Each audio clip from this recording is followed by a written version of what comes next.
You should chase nostalgia. Most people you talk to about the glory days of the past, they're going to tell you the same thing. Those times aren't coming back.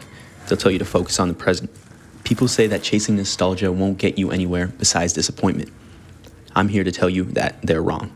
And they're wrong because they're looking at nostalgia in the wrong way.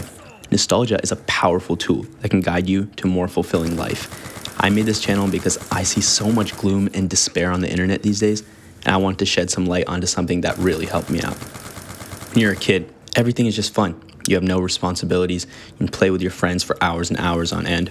So many new experiences, new people, and you could kind of do anything you want. We tend to look back at those times with rose-colored glasses. But nostalgia is a tool. It can be harnessed as a map for yourself to find clues about yourself and teach you how you can live a fulfilling life and experience deep pleasure in your life. This is kind of what I did, and it really helped me out to figure out how to set up my life for maximum enjoyment. As you grow older, you tend to stop doing the things you once loved.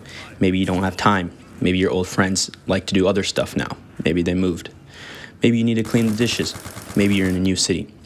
The underlying principle is that childhood passions and interests often reflect our unfiltered, authentic selves before social expectation, before the fear of judgment, before practical concerns. There's a quote I heard a couple years ago. If you're ever lost or unsure of your path, look back to the things that brought you joy as a child. Those passions often hold the key to your true calling. Now, I don't know who the fuck said that, but it's absolutely true. I can tell you, when I first heard this, I made a list of everything I remembered being really into as a kid. And I asked my whole family, too, what they remembered me being into. The things I did when no one else told me what to do. The things I naturally gravitated towards. As I was listing them out and looking through it, I realized that the connection to a lot of those nostalgic moments was actually building something. Anything with a group of people. And with that knowledge, I try to always have a project I'm building with someone nowadays. This YouTube channel is just a medium for that exact same realization. So think about some things you're most nostalgic about, or things you loved doing in the past, or times you had a crazy amount of fun. But don't just think back and remember. I need you to list those memories down and analyze them, break them down. What exactly made that time or moment or memory so exceptional? What different factors were working together to create it? Really think about that for a good minute and break each item down. So you might have thought about it, and maybe you're calling me a dumbass now. You know, I love playing video games, but I can't just play Halo Reach with my boys till 2 a.m. like I did in middle school.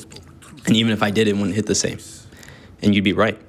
What I'm trying to say is that if you can incorporate some of the underlying aspects that made those times so fun back into your life, you can capture some of that magic back into your life. Maybe you love playing flag football with your friends in the summer. You had great memories from all the games. It might be as simple as exerting a little effort, getting a football, and getting your friends to play after work on a random weekday. But maybe no one's around, no one wants to play anymore, no one has the time. But if you looked closer at those memories, you'd find what you really loved was playing a physical game with the friends who want to be there too, the camaraderie around it. In which case, for example, you could try joining a local league with friends or make new friends who are into it as well. The underlying principle that made those memories so nostalgic is your guide. It's going to look different, and that's the point. The only thing we can control is where we place our attention. And what I'm saying is that looking back and analyzing nostalgic moments can be a good place to start on where you might be best fit to place your attention in building an exciting, enjoyable life. When you get older, the magic isn't provided to you anymore on a silver platter. You need to go identify what magic looked like in the present, using the knowledge of your natural inclinations, maybe some transformation of your past nostalgia, and go fucking find it.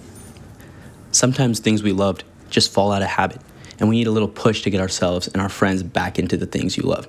So look back at your fondest memories, break them down to see what you actually loved about them, and put in some effort to incorporate as many of those things back into your life. They'll almost surely look different than what they were in the past, but if they were the same, they just wouldn't hit the same.